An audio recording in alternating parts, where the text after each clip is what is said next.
আগের ম্যাচেই লখনৌর বিপক্ষে মুস্তাফিজুর রহমান ছিলেন খরচে বলার। 4 ওভারে খরচ করেছিলেন 43 রান, তুলে নিয়েছিলেন 1 উইকেট। আর লখনৌর বিপক্ষে মুস্তাফিজুর রহমান যখন খরচে ছিলেন ঠিক তখনই একটা গুঞ্জন শুরু হয় চারদিকে। সেটা হচ্ছে দ্বিতীয় ম্যাচে লখনৌর বিপক্ষে আবারও মুস্তাফিজুর রহমানকে খেলানোর সিদ্ধান্ত নেবে না চেন্নাই সুপার কিংস। কিন্তু সব জল্পনা কল্পনা ছাপিয়ে চেন্নাই সুপার কিংসের মুস্তাফিজুর রহমানের ওপর আস্থা রেখেছেন এবং লখনৌর বিপক্ষে আবারও মাঠে নামিয়েছেন তাকে।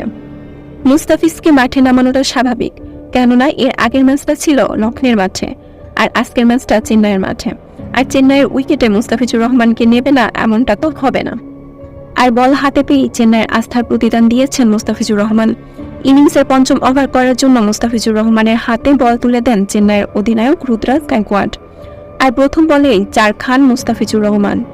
তবে হতাশ করেননি, ইনিংসের 4র্থ বলেই ফিরিয়েছেন লখনৌর অধিনায়ক KL রাহুলকে। তাতে মুস্তাফিজুরের অসাধারণ উদযাপন এবং মুস্তাফিজুরের কাছে মুকাপনে যান KL রাহুল। মুস্তাফিজুর রহমানের বলে আউট হয়ে হতাশ ছিলেন রাহুল। তাকে ফিরতে হয়েছে 14 বলে 16 রান করে। তাতে চেন্নাই শিবিরের দ্বিতীয় আঘাত এনে দেয় মুস্তাফিজুর রহমান।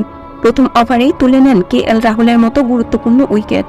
KL রাহুল ফিরে গেলে লখনৌ সুপার জায়ান্টস তখন হারিয়ে ফেলে মাত্র 33 রানের মধ্যে 2 উইকেট।